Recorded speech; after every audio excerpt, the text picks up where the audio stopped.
Hello everyone, this is Abhishek Mishra. I'm a student of IM Trichy, and this video is regarding non-performing assets and its impact on Indian economy for the subject Indian Economy and Policy taught by Professor Somin Mazumdar. So in this video we'll cover the definition of non-performing assets, the type of non-performing assets, its impact on the Indian economy, and what are the measures taken by RBI to mitigate it.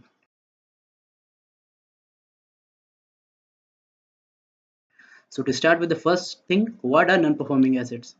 A loan or lease that is not meeting its standard principal and interest payment is basically a non-performing asset. So a loan is an asset for a bank as the interest payments and the repayment of the principal amount create a stream of cash flows. Banks usually treat assets as non-performing if they are not serviced for some time. If payment has not been made as of its due date, then the loan gets classified as past due. Once the payment becomes really late, then the loan gets classified as non-performing. So basically, a non-performing asset is a loan or advance for which the principal or interest payment remained overdue for a period of 90 days. Now we'll start the type of NPAs. So there are three kinds of NPAs, and which are substandard, doubtful, and loss assets. So starting with the first, substandard assets, an asset which has remained NPA for a period less than or equal to 12 months is known as substandard assets. Now coming to the second one, doubtful asset. An asset would be classified as doubtful if it has remained in the substandard category for a period of 12 months. Now coming to the third one, loan assets. As per RBI, loan asset is considered uncollectible and of such little value that its connivance as a bankable asset is not warranted, although there may be some salvage or recovery value. Now, coming for the reasons for the growth of NPAs in the Indian scenario, we'll divide this issue into five parts: governance issue, political issue, economic reasons, and the problem of exit. So we'll start with the first one, that is governance issue. So divergence of fund by the companies for purpose other than for which loans were taken are cited as one of the reasons for governance. Now, due diligence not done in initial disbursement of loans can also be one of the governance issue. Then inefficiencies in post disbursement monitoring of the problem, restructuring of loans done by banks earlier to avoid provisioning. Post crackdown by RBI, banks are forced to clear their asset books, which has led to sudden spurt in NPS.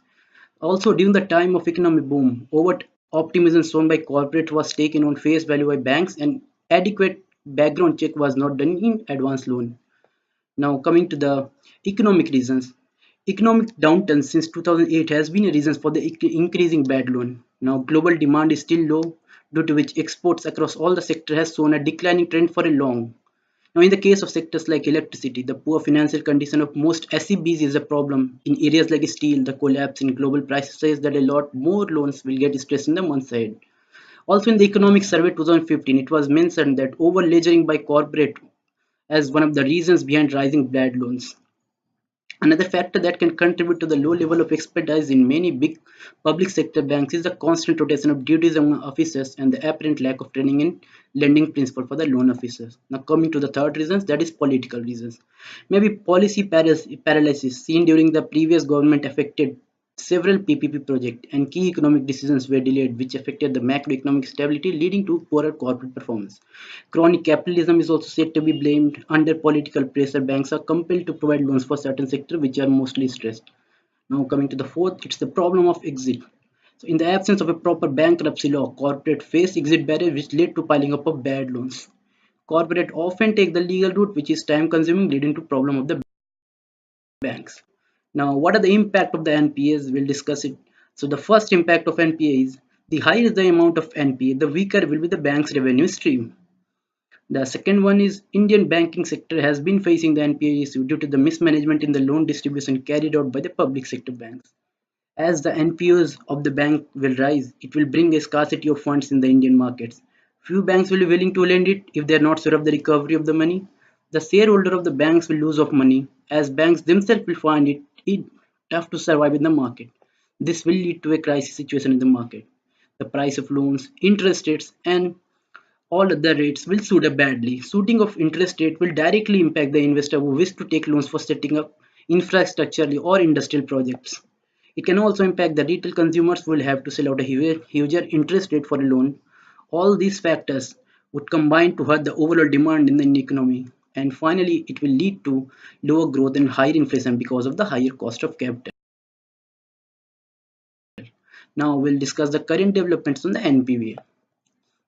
So according to RBI's latest financial stability report, gross non-performing asset rose from 9.2% in September 2016 to 9.6% in March 2017. Stress tests conducted by RBI indicate that this number could rise to 10.2% under the baseline scenario. Also, the return on asset is negative. The net performing asset ratio marginally increased to 5.5% in March 17 from 5.4% in September 16. Now, the RBI in its financial stability report also highlighted that stressed advance ratio declined from 12.3% to 12% due to fall in restructured standard advances. Now we'll discuss the final topic, that is the recent NPA issues in India. The Internal Advisory Committee ISC of the Reserve Bank of India had recently identified 12 accounts for insolvency proceedings, with each of them having rupees 5,000 crore of outstanding loans, accounting for about 25% of total NPAs of banks. According to RBI, there are 12 accounts which would qualify for immediate reference under the Insolvency and Bankruptcy Code. The total amount for gross non-performing asset as on March 2017 was estimated to be 11 lakh crore. Any missed installment not paid to the bank until the due is a bad loan. If this further extends beyond 90 days, it is termed as non-performing assets. Now, to conclude it all, we'll discuss the steps which is proposed by RBI. The first step is restructuring standard account. So restructured standard account provisioning has increased to 5%, making it easier for banks to go for restructuring. On the flip side, this has the potential to enhance tendency of overgrading of loans.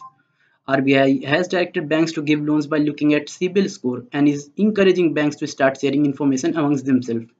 RBI has also directed banks to report to Central Depository of Information on large credit when principal interest payment not paid between 61 to 90 days.